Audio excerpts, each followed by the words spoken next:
News 18 Bihar Jharkhand और मैं आपके साथ लक्ष्मी। रांची में कांग्रेस विधायक अंबा प्रसाद पर ईडी का शिकंजा कसता जा रहा है। आज भी केंद्रीय जांच एजेंसी ने अंबा प्रसाद को पूछताछ के लिए बुलाया है। अब तक 3 दिनों तक लगातार अंबा प्रसाद से पूछताछ हो चुकी है और आज चौथे दिन उन्हें बुलाया गया है पूछताछ के लिए। कल भी अंबा प्रसाद से करीब 7 घंटे तक पूछताछ की गई। इस दौरान अंबा प्रसाद के मोबाइल से मिले डेटा से जुड़े हुए सवाल पूछे गए।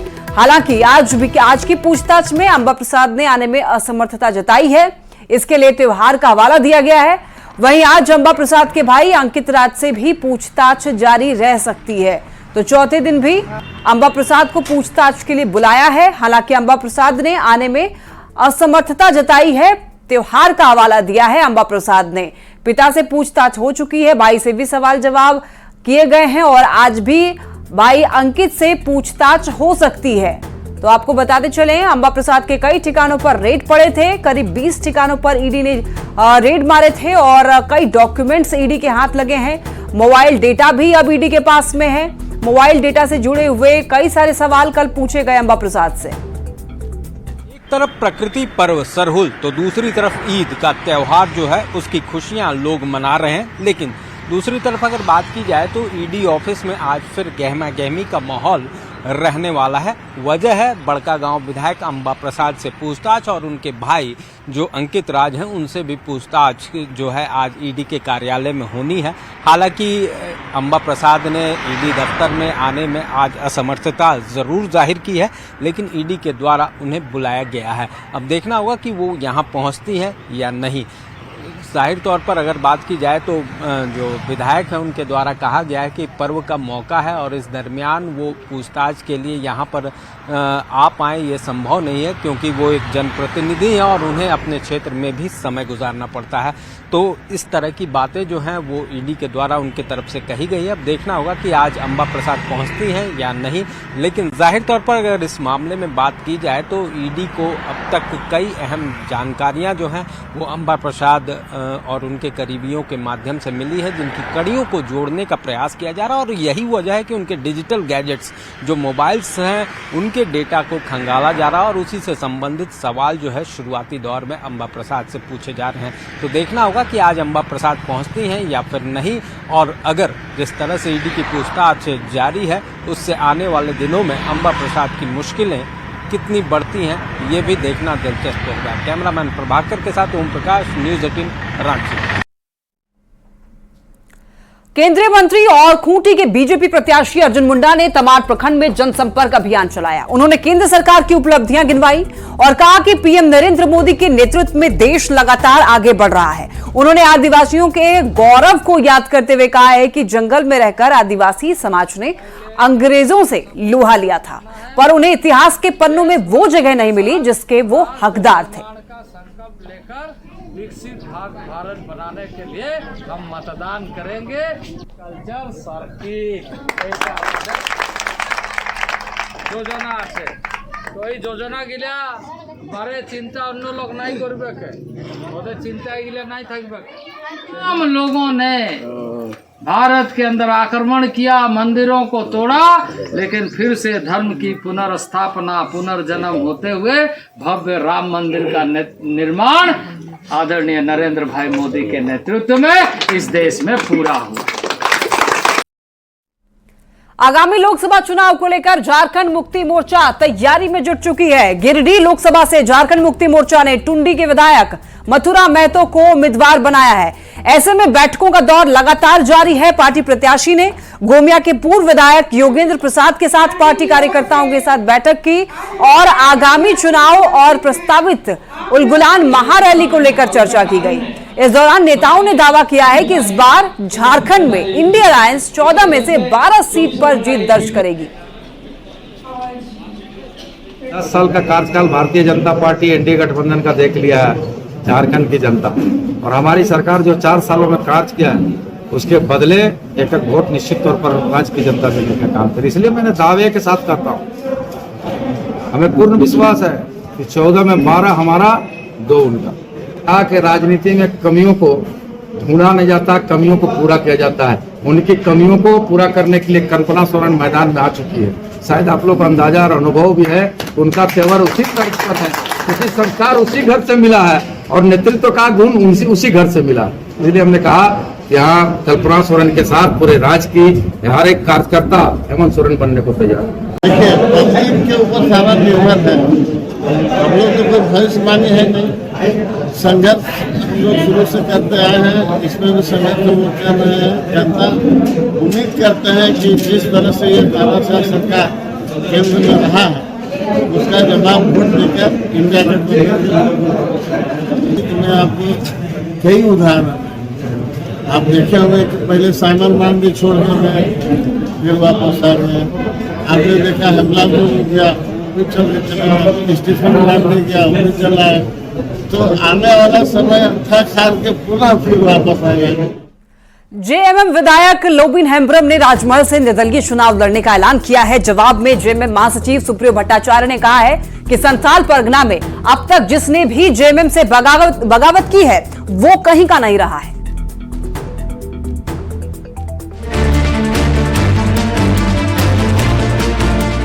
बोरियो के जेएमएम विधायक लोबिन हेम्ब्रम एक बार फिर गुस्से से लाल पीले दिखे। अपनी सरकार और अपनी ही पार्टी को जमकर कोसा और कहा है कि हेमंत सोरेन के जेल जाने के बाद छोटे भाई बसंत सोरेन को मौका मिलना चाहिए था।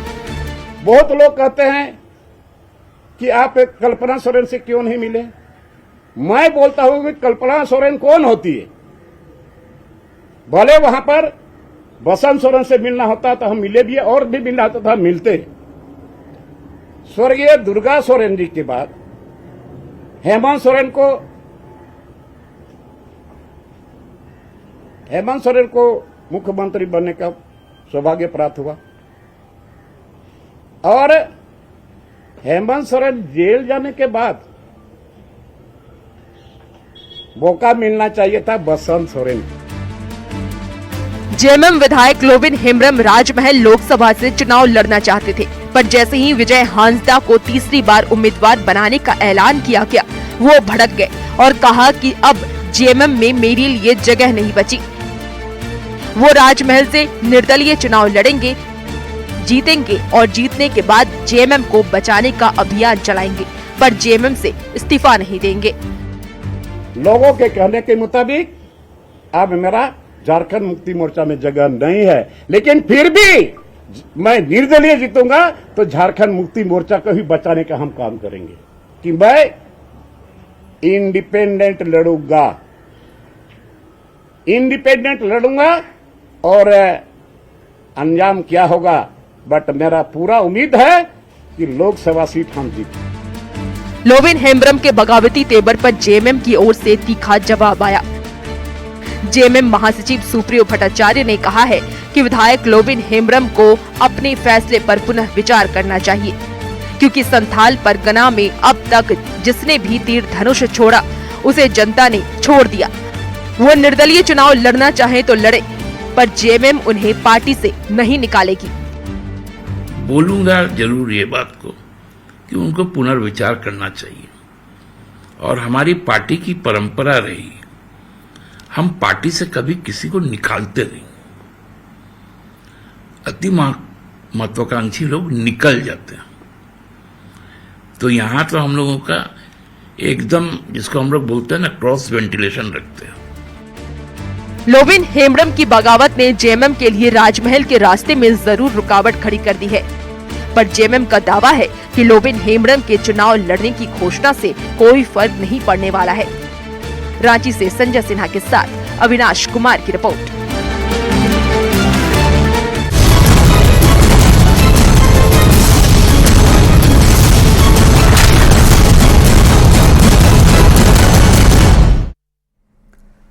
गुमला में लोकसभा चुनाव को लेकर जिला प्रशासन की ओर से युद्ध स्तर पर तैयारी की जा रही है और खासकर नक्सल प्रभावित क्षेत्रों में पड़ने वाले मतदान केंद्रों पर पुलिस प्रशासन की ओर से शांतिपूर्ण मतदान के लिए सुरक्षा के व्यापक इंतजाम किए जा रहे हैं।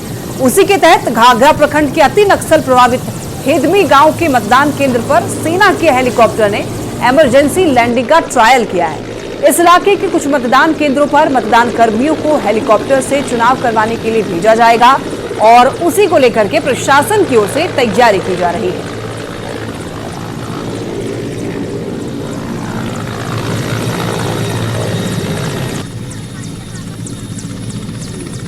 धनबाद स्टेशन में काम करने वाले लगभग 100 कुली की रोजी रोटी पर आफत का पहाड़ टूट पड़ा है। पहले इन कुलियों को रेलवे ग्रुप डी का दर्जा प्राप्त था, लेकिन वर्तमान में यह दर्जा समाप्त हो गया है, जिसको लेकर के सभी कुली ने होने वाले सांसद से मांग की है और उनको ग्रुप डी का दर्जा वापस दिलाएं।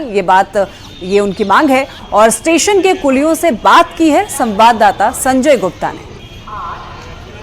लोकतंत्र का महापर्व लोकसभा चुनाव है और लोकसभा चुनाव को लेकर धनबाद जिला प्रशासन एक तरफ जागरूकता चला रही है तो दूसरी तरफ लोग भी मतदान देने को लेकर उत्सुक नजर आ रहे हैं। अभी हम धनबाद रेलवे स्टेशन में हैं और यहाँ पर हम उन कुलियों से बात करेंगे जो सवारियों की बोझों को उठाते हैं और उससे उनकी रोजी रोटी चलती है और उनके परिवार का भरण पोषण हो पाता है। लेकिन इन कुलियों की धनबाद के होने वाले सांसद से क्या कुछ मांग है और क्या कुछ मांगे इनके मन में है, हम इन्हीं से बात करके जानते हैं। क्या नाम हुआ? नाम अर्जुन यादव है। अर्जुन जी, ये बताइए कि धनबाद का सांसद कैसा चाहिए और क्या कुछ मन में है, क्या मांगे आपकी है? सांसद अच्छी होनी चाहिए जो जनता को विकास दिखाएं।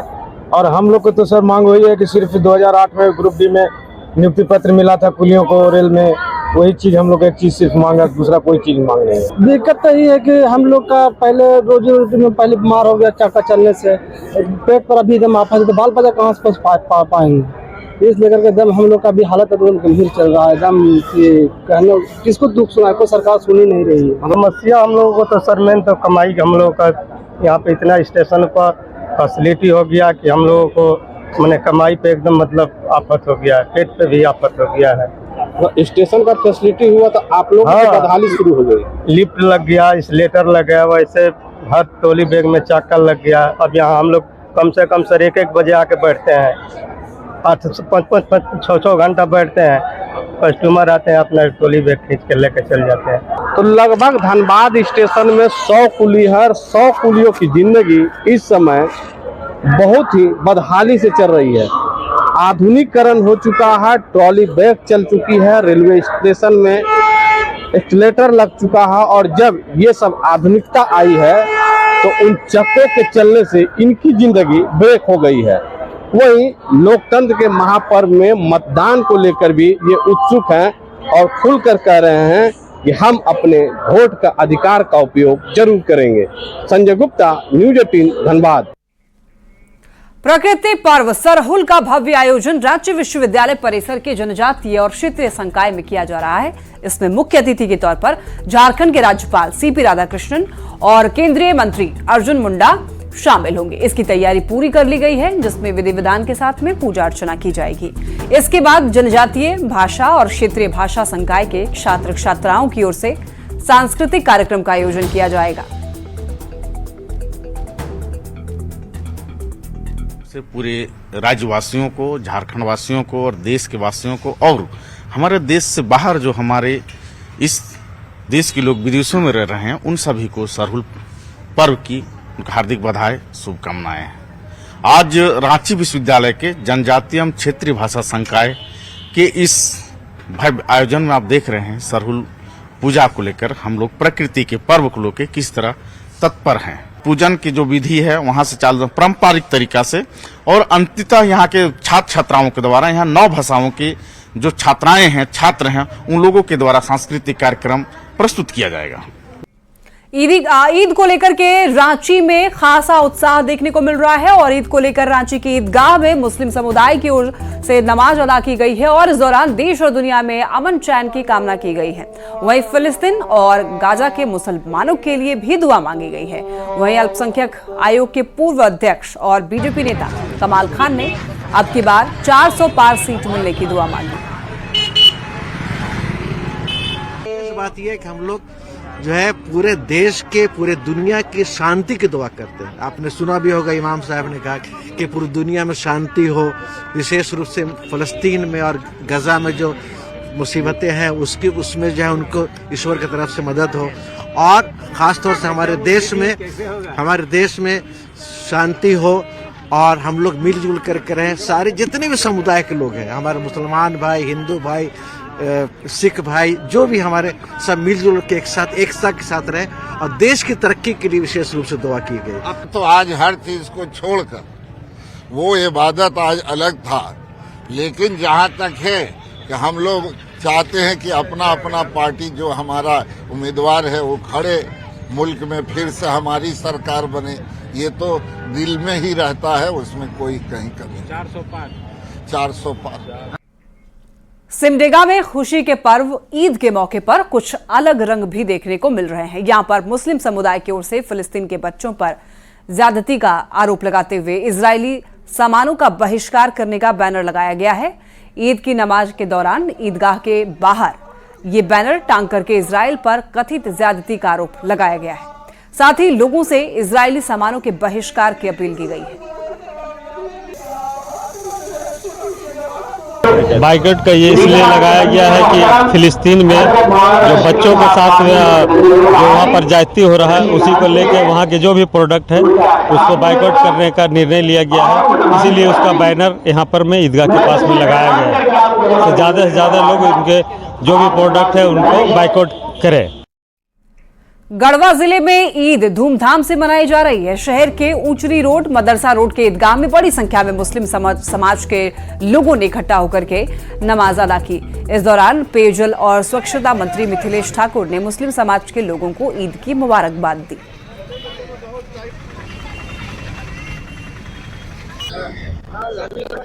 ईद का त्योहार हर्षोल्लास के साथ मनाया जा रहा है और हमारे देश में, हमारे राज्य में एक अलग ही माहौल होता है। सभी हिंदू, मुस्लिम, सिख, ईसाई सभी लोग एक दूसरे से मिलकर ईद की खुशियां बांटते हैं, गले लगाते हैं एक दूसरे को, ईद मुबारक कहते हैं, सेवइयां खाते हैं। तो ये माहौल कहीं दूसरे देश में, दूसरे प्रांतों में नहीं मिलता है। हमारे यहाँ हमारे संविधान की, हमारे लोकतंत्र की जो खूबसूरती है, हमारी जो गंगा जमनी तहजीब है, वो प्रत्यक्ष रूप से ऐसे मौकों पर दिखती है और ये माहौल हमेशा कायम रहे।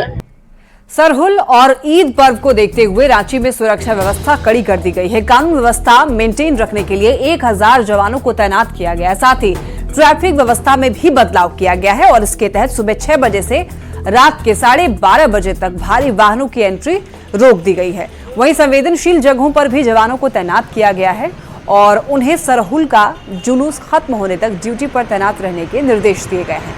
इसी के साथ धार्मिक स्थलों पर चौकसी के साथ सीसीटीवी और ड्रोन से भी पैनी नजर रखी जा रही है। पड़ रहा है और ईद की नमाज जो है सुबह है, इसलिए हम लोग ईद की ड्यूटी है वो पूर्वाह्न में रहेगी और सामान्यतः सरहुल का जो जुलूस निकलता है वो अपराह्न में निकलता है। हम लोग दोनों ही के लिए जो विधि व्यवस्था के लिए करीब 1000 से ज़्यादा पुलिसकर्मियों की तैनाती हुई है और इसके अलावा हम लोग जितने भी सेंसिटिव स्पॉट्स है उस पर स्टैटिक डिप्लॉयमेंट है। जो स्टैटिक डिप्लॉयमेंट से कवर नहीं हो पा रहा उसको हम लोग पेट्रोलिंग से कवर कर रहे हैं और सारे जुलूस को स्कॉट करके निकाला जाएगा। और ईद के दौरान भी हर एक मस्जिद और जहाँ भी संवेदनशील स्थल है वहाँ पर पुलिस की मौजूदगी रहेगी। सभी धर्म के लोग जो है उनसे अपील है वो बिल्कुल हर्षोल्लास से मनाएं, लेकिन कोई भी दोस्त में कोई गलत काम न करेंगे। ईद और सरहुल के मद्देनजर राजधानी रांची में सुरक्षा की चाक चौबंद व्यवस्था की गई है। खासतौर से अगर बात करें तो तमाम जो धार्मिक स्पॉट है वहां पर सुरक्षा के विशेष इंतजामात किए गए हैं। तो वहीं ड्रोन और जो सीसीटीवी सर्विलांस है उसके जरिए भी मॉनिटरिंग जो है वो प्रॉपर की जा रही है। वहीं इसके साथ ही जो संवेदनशील स्पॉट्स है वहां पर पुलिस की स्टैटिक डिप्लॉयमेंट की गई है। तो साथ ही ट्रैफिक में भी बदलाव किया गया है। बता दें कि सरहुल में शोभा यात्रा निकलती है और जो ईद में नमाज अदा की जाती है उसे देखते हुए ट्रैफिक में बदलाव किया गया है। खासतौर से जो भारी वाहन है वो सुबह 6 बजे से रात्रि 12:30 बजे तक उनका शहर में प्रवेश जो है वो वर्जित किया गया है। इसके साथ ही सरहुल की शोभा यात्रा के मद्देनजर भी अगर कहें तो ट्रैफिक में बदलाव किया गया है। खासतौर से मेन रोड के इलाके में जिन इलाकों से जुलूस जो है वो शोभा यात्रा जो है वो निकलती है उन इलाकों पर वाहनों का प्रवेश निषेध रहेगा। तो वहीं नमाज के वक्त जो ईदगाह है उसके आसपास के क्षेत्र में भी जो वाहनों का आवागमन जो होगा उसे रोका गया है। तो जाहिर तौर पर रांची पुलिस इन दोनों महापर्वों को लेकर अलर्ट पर है और पूरी तरह से विशेष जो निगाह है वो रखी जा रही है। और तमाम जो संवेदनशील स्पॉट्स हैं उस पर भी विशेष एहतियात रांची पुलिस के द्वारा रखी जा रही है। कैमरामैन प्रभाकर के साथ ओम प्रकाश, न्यूज़ 18 रांची। यहाँ वक्त हो चला एक छोटे से ब्रेक का, जल्द लौटेंगे।